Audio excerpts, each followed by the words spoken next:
Welcome to Politicos. ఈరోజు మనం మేడ్చల్ మల్కాజ్గిరి జిల్లా షామర్పేట పోలీస్ స్టేషన్ ప్రాంగణంలో ఉన్నాము. రోజు రోజుకు పెరుగుతున్న సైబర్ నేరాలు, వాటి కట్టడి గురించి అడిగి తెలుసుకుందాం. ప్రజెంట్ ట్రెండింగ్లో సైబర్ క్రైమ్స్ అనేది చాలా విపరీతంగా జరుగుతూ ఉంది. ఇప్పుడు ఒక ఆన్లైన్ పేమెంట్ చేసినప్పుడు అది ఫ్రాడ్ అని తెలిసి రియలైజ్ అయినప్పుడు వెంటనే మనం cyber crime help line number ఉంది 1930. ఇది టోల్ ఫ్రీ నంబర్. ప్రతి ఒక్క ఫిర్యాదుదారుడు ఫస్ట్ దాంట్లో కంప్లైంట్ చేయొచ్చు. ఇది కాకుండా ఒక మనకి ఎంహెచ్ఏ నుంచి పోర్టల్ కూడా మెయింటైన్ అవుతుంది. www.cybercrime.gov.in అనే ఈ వెబ్సైట్లో కూడా కంప్లైంట్స్ వాళ్ళ యొక్క ఫిర్యాదుని నమోదు చేయవచ్చు. లోన్ యాప్స్ వేధింపులు తట్టుకోలేక చాలామంది చనిపోతున్నారు. ఆ లోన్ యాప్లు ఎదురైనప్పుడు ఎవరిని అప్రోచ్ కావాలి, ఎలాంటి జాగ్రత్తలు తీసుకోవాలి సార్? ఈ లోన్ యాప్స్ అనేటి నేను ఇంతకుముందు ఇక్కడ షామీర్పేటలో డిఐగా రాకముందు హైదరాబాద్ సిసిఎస్లో సైబర్ క్రైమ్గా 5 ఇయర్స్ నేను వర్క్ చేయడం జరిగింది. 2019 నుంచి ఈ లోన్ యాప్స్ అనేటివి స్టార్ట్ అయినాయి. మేము స్టార్టింగ్లో 2019 అండ్ 20 ఇయర్లో ఈ లోన్ యాప్స్ చేసే చాలామందిని కూడా పట్టుకోవడం జరిగింది. చైనీస్ దీన్ని పర్పెట్రేటర్స్ ఉండే వాళ్ళని కూడా పట్టుకున్నాము, అరెస్ట్ కూడా చేయడం జరిగింది. తర్వాత 20 తర్వాత ఒక 1-2 ఇయర్స్ దాన్ని తగ్గినాయి. బట్ మళ్ళీ 2021 మిడ్ నుంచి ఈ కేసులు మళ్ళీ రిపోర్ట్ అవ్వడం జరుగుతుంది. అయితే ఇప్పుడు మేము స్టార్టింగ్లో చేసినప్పుడు ఏంటంటే చైనా వాళ్ళు కొన్ని ఫేక్ కంపెనీస్, షెల్ కంపెనీస్ అని కూడా డిఫరెంట్ సిటీస్లలో పెట్టి అక్కడ నుంచి చాలామందిని కాల్ సెంటర్స్ నిర్వహించి వాళ్ళతోటి కాల్ చేయించి విపరీతమైన ప్రెజర్ చేయించి దానివల్ల చాలామంది సూసైడ్ కూడా చేసుకోవడం జరిగింది మన తెలంగాణలో, తర్వాత ఆల్ ఓవర్ కంట్రీలో. అప్పుడు మేము చేసిన కొన్ని వాటి వల్ల కొంచెం క్రైమ్ తగ్గింది. బట్ మళ్ళీ రిపీటెడ్ అవుతుంది. ఇప్పుడు కూడా చాలా హీనియస్గా అవి యొక్క కేసెస్ రిపోర్ట్ అవుతూ ఉన్నాయి. అయితే ఎప్పుడైతే లోన్ యాప్ కేసులు రిపోర్ట్ అవుతాయో వెంటనే మనం ఇంతకుముందు చెప్పినట్టుగా ఈ 1930కి కాల్ చేసి మనం రిపోర్ట్ చేయవచ్చు. దీనివల్ల ఇప్పుడేం చేస్తున్నారంటే ఇంతకుముందు అక్యూజ్డ్ పర్సన్స్ అందరూ కూడా మనం కాల్ సెంటర్స్ ఇక్కడనే నిర్వహించేసి ఇక్కడనే చేసే మాదిరిగా ఉండే. బట్ ఇప్పుడు ఏంటంటే వాళ్ళ యొక్క పంతా మార్చుకున్నారు.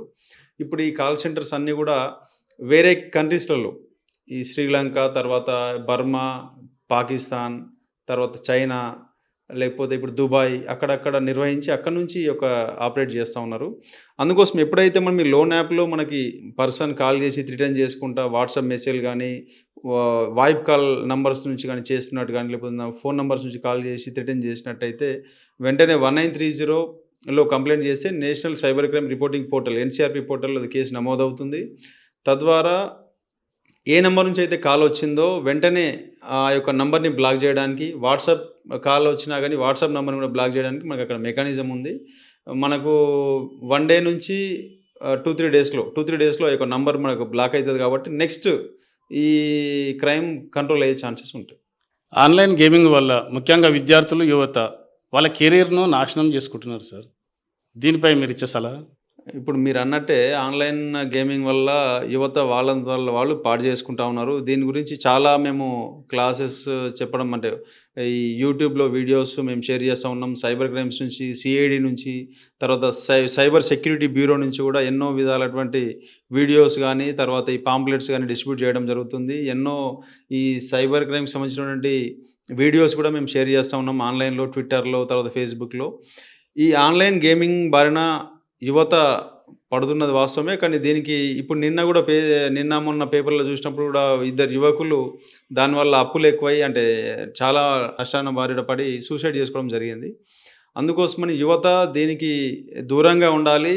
ఏవైతే online betting companies, gaming apps ఉన్నాయో ఇవన్నీ కూడా ఫ్రాడ్‌లెంట్ కంపెనీసే.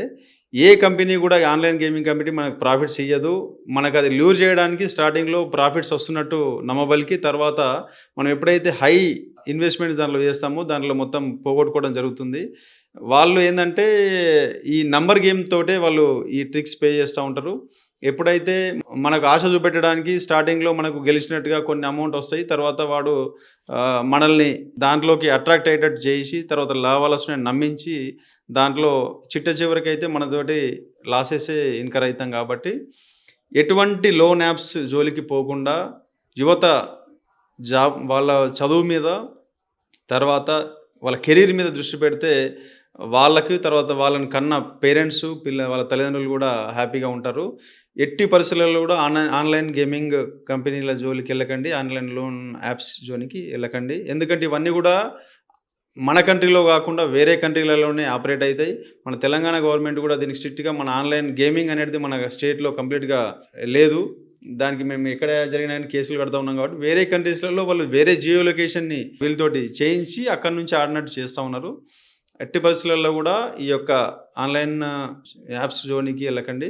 తర్వాత ఈ ఫ్రాడ్‌స్టర్స్ కూడా ఏం చేస్తున్నారంటే దీంట్లో వచ్చినటువంటి డబ్బుల్ని కూడా వాళ్ళు నెక్స్ట్ ఒక వర్చువల్ అకౌంట్‌లో డిపాజిట్ అయిన తర్వాత అక్కడి నుంచి క్రిప్టోలలో కన్వర్ట్ చేసేసుకొని వాళ్ళ యొక్క ఐడెంటిటీని వాళ్ళు సేవ్ చేసుకుంటున్నారు కాబట్టి ఇది 100% ఫ్రాడ్.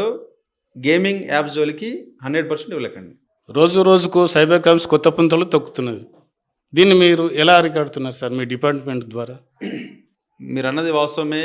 ఈ సైబర్ క్రైమ్ అనేది చాలా ఇంతకుముందు ట్రెడిషనల్ వేలో ఉండేది. వాళ్ళు ఈ ఫోన్ నంబర్స్ తర్వాత బ్యాంక్ అకౌంట్స్ యూజ్ చేసి మాత్రమే క్రైమ్ చేసేది. అప్పట్లో 2016-19 ఆ టైంలో లోన్ యాప్స్, జాబ్ ఫ్రాడ్స్ అనేది ఓన్లీ ఫోన్ నంబర్స్ చేసేది. తర్వాత ఫోన్ నంబర్స్ చేసిన తర్వాత వాళ్ళు ఒక అకౌంట్ నంబర్ ఇచ్చేసి దానికి ట్రాన్స్ఫర్ చేయమని చెప్పడం జరుగుతుండే. ఇది రాను ఏందంటే దాంట్లో ఎవరైతే చేస్తున్నారో వాళ్ళని పట్టుకోవడం ఇవన్నీ జరిగిన తర్వాత వాళ్ళు నెక్స్ట్ అనానిమస్ కాల్స్ తర్వాత వాళ్ళ యొక్క ఐడెంటిటీని సేవ్ చేసుకోవడానికి వాట్సాప్ కాల్స్ తర్వాత టెలిగ్రామ్లలో ఇవన్నీ ఫ్రాడ్స్ చేయడం జరుగుతుంది. అకౌంట్స్ వల్ల కూడా దొరికిపోతున్నాం అనే ఉద్దేశంతోటి వాళ్ళు ఈ పేమెంట్ గేట్వేస్లలో యూపీఐ ఐడీస్ని తర్వాత డిఫరెంట్ కొత్త స్కానర్స్ తోటి ఇట్లా ఫ్రాడ్ చేయడం జరుగుతుంది.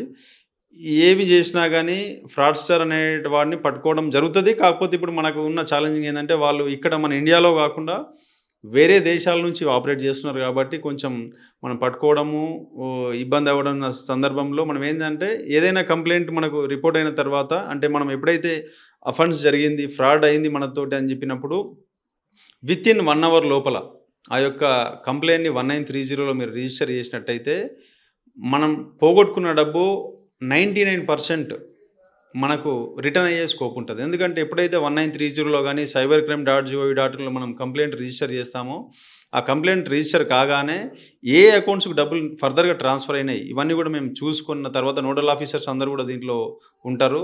స్టేక్ హోల్డర్స్ అందరూ కూడా ఇన్వాల్వ్ ఉంటారు కాబట్టి వాళ్ళు ఏ అకౌంట్స్కి నెక్స్ట్ ట్రాన్స్ఫర్ అయినాయి అని చెప్పి చూసి ఆ పర్టికులర్ ట్రాన్సాక్షన్స్ అన్నింటినీ కూడా వాళ్ళు హోల్డ్ చేస్తున్నారు.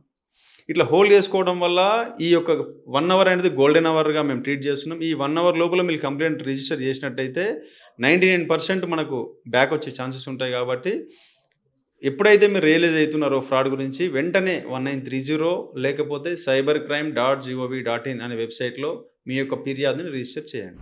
చూశారు కదా, సైబర్ నేరాలను నియంత్రించవలసిన బాధ్యత ప్రతి ఒక్కరిపైన ఉందని, మోసపోయినప్పుడు 1930 హెల్ప్లైన్ నెంబర్కు కాల్ చేసి సాయం పొందవలసిందిగా డిటెక్టివ్ ఇన్స్పెక్టర్ గంగాధరరావు గారు చెప్పారు. కెమెరామెన్ సుధాకర్తో మీ Premaraju. Please subscribe to the channel and download the Politicos app from the links in the description.